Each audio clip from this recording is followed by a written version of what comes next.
I married my wife Elise 12 years ago. She has a 16-year-old daughter, Anna, from her previous relationship, and we have a 7-year-old son as well. From pretty much the beginning of our relationship, Anna and I have never gotten along.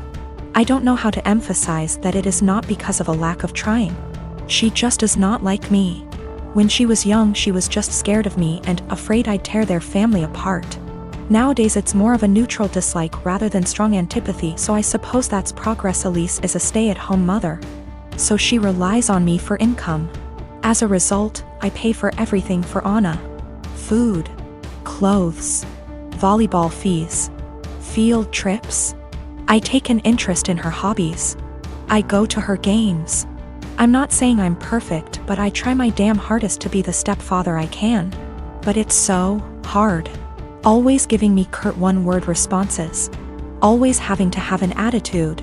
She does things to get a rise out of me. Staying out late reeking of booze. Always trying to sneak boys in. Typical rebellious stuff. But I always let her know I love her and I'm there for her in hopes of her shithead teenager phase passes. The opposite is true for her biological father. She adores him. Can't tell you why. He never goes to her games, always makes excuses for why he doesn't want to see her. He forgot her birthday last month and she cried herself to sleep. Well, anyways, Friday, I came to her room to check her phone and read her messages, not a permanent thing. But she's been caught sneaking out twice in the last month, so this is her punishment. I ask for the phone, she says, "No, I'm tired of you checking my shit, leave me alone." I tell her I'm not asking again and she goes, "Just off already. You're not my real dad. You never have been. Stop acting like you can tell me what to do," before getting up and slamming the door. Like I said, guys, I'm tired. Tired of the blatant disrespect. Of being the verbal punching bag while still providing more for her than anyone else in her family. We haven't really talked since until this morning during breakfast. She asked if I could pay for her plane tickets so she could see her boyfriend cross-state. Like I said, her mom doesn't work and her dad is a POS, so I normally would be the one to cough up the money. Not this time. I responded, "Go ask your real dad." I could tell she was hurt. Tears swelled up from her face and she excused herself from the table. My wife took me aside later and said my comment was extremely disrespectful. I said if anything's disrespectful, it's her treating me like a doormat and a credit card. And I will no longer tolerate this treatment in my house. I told her we don't have to be friends. But if she can't at least be cordial to me or respect my position as an authority figure, she can find someone else to pay for her non-essentials. I am a 35-year-old female, been with my fiance for 3 years. We both work and we both share rent and other expenses. But my fiance is currently looking for a new job. He lost his old job 3 months ago. My family lives 30 minutes away, and although it's been difficult this year, I decided to get my brother, who has a chronic condition and struggled a lot lately and was in the hospital for a few days for anemia. The one thing he's been wanting for some time. I got him an Xbox that cost me $300. He was so happy and I'm glad I was able to cheer him up during those times. My fiance received a few gifts from his family, but he wasn't happy with any of them. I got him a perfume and he liked it. We were visiting my family and we had dinner with them. My fiance looked at the Xbox I got for my brother and didn't stop talking about it. My parents noticed. I told him to stop complaining about what he got / didn't get this year.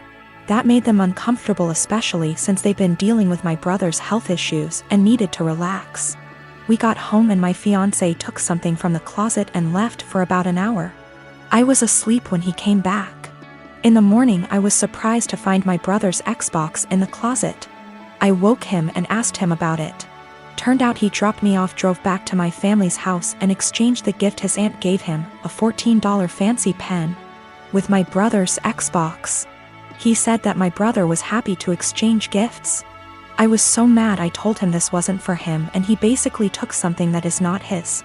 Not to mention a pen for an Xbox, that's ridiculous. He told me that maybe I shouldn't have spent $300 while trying to pay for rent. I told him as long as I can pay rent that's not a problem. And that he needs to find a job if he thinks my money isn't enough. I called my mom and I found out that they didn't actually exchange gifts. My fiance pressured my brother into giving him his Xbox. I was livid and so mad I told him to take the Xbox back to my brother, but he said it was between him and my brother, but I insisted. He refused, so I ended up taking it myself. My fiance argued when I took it and said that I was pressuring him and treating him poorly and have no respect for his feelings. I told him he was wrong to make my brother give him his gift and causing him stress and ruining his joy. I apologized to my brother and my parents and I felt awful because of how my fiance behaved. My fiance isn't talking to me, saying that I have no consideration for his feelings and not understanding how he feels, not having money to buy himself the things he likes. I'm surprised because he has never done anything like this before. I get that he's struggling with finding a job, but this is not an excuse. Me and Sil, Daisy, have been friends since high school, 15 years ago. I started dating her brother, Dan, when we were all in college. Daisy married Matt sometime after I married Dan 10 years ago. Matt and Daisy wanted a baby and starting trying right after marriage, but they were having a lot of trouble. I am talking multiple failed IVFs, multiple late-term miscarriages, one of which was a stillbirth. The struggle went on for 7 years. I have helped her immensely through everything, financially and emotionally. Matt is unsympathetic sometimes. He behaves as if it's a batch of bad cookies and immediately guilts her into trying again. So, it always was up me and Dan to take care of her. Despite many talks from me and Dan, she remained married to him and kept trying again and again. We have had many offers to leave the state / country for a better job, but didn't because we were scared to leave her alone. 3 years ago, I got pregnant. We broke the news gently to Daisy one day. She got real quiet and then asked us to leave. Later, she sent me an email saying she doesn't want to see me or Dan anymore and that this is all too much. We tried to console her but didn't work, so gave her space. 2 weeks before I was supposed to give birth, Dan passed away in an accident. I don't have any family except for Dan and Daisy. Daisy refused to attend the funeral because she will have to see me the day before the funeral, and I called her and begged her to come. I didn't think that I would be able to go through that without her. She hung up on me and didn't attend the service. Soon after that, I gave birth and I decided to move to another state. I cut off all contact with Daisy and started fresh. Now, me and my daughter are very happy and we are enjoying a comfortable life. She attempted to contact me once I moved away, but I ignored her. 2 weeks ago, she called from an unknown number and said she desperately wanted to talk to me. Turns out she finally got pregnant, had a baby boy who passed away 5 days after being born in NICU. Matt is also leaving her and screwed her over because of the prenup. She is basically broke and homeless days after losing a child. I just said okay. She then asked, "Are you really not going to say anything? You are really not going to help?" I pretty much said, "I don't care about you. I don't care about your life. I don't care about Matt. I don't care that your baby died. Just leave me and my daughter alone." And then hung up. Since then she has been sending me multiple emails and VMs stating how awful I am and how heartless and how much Dan would be disappointed. I continue to just ignore everything. I am not going to have any sympathy or help her in any way. My sister and I lost our dad a year ago. He was my only parent. Mom was never in mine or my sister's life. Dad left money, inheritance, for me and sister, and she used her inheritance to get new cars and renovate her house. I live with my aunt right now cause my brother-in-law didn't let me stay with my sister. I'm planning on using my inheritance money to pay for college tuition. I've always wanted to be doctor but haven't decided which branch yet. My sister and I haven't been close. It started after she got married to her chronically ill husband, who was allowed to make backhanded comments about Dad and mock his illness, and make a scene at his funeral. Only because he's ill and shouldn't be held accountable for his behavior. I've distanced myself, but my sister kept visiting a lot lately, venting about my brother-in-law's condition. He's been in and out the hospital for heart problems and in need for a surgery. She brought up my inheritance money several times, but I end up cutting the conversation. She then straight up asked if I could help pay for her husband's surgery and she'd pay back in less than a year.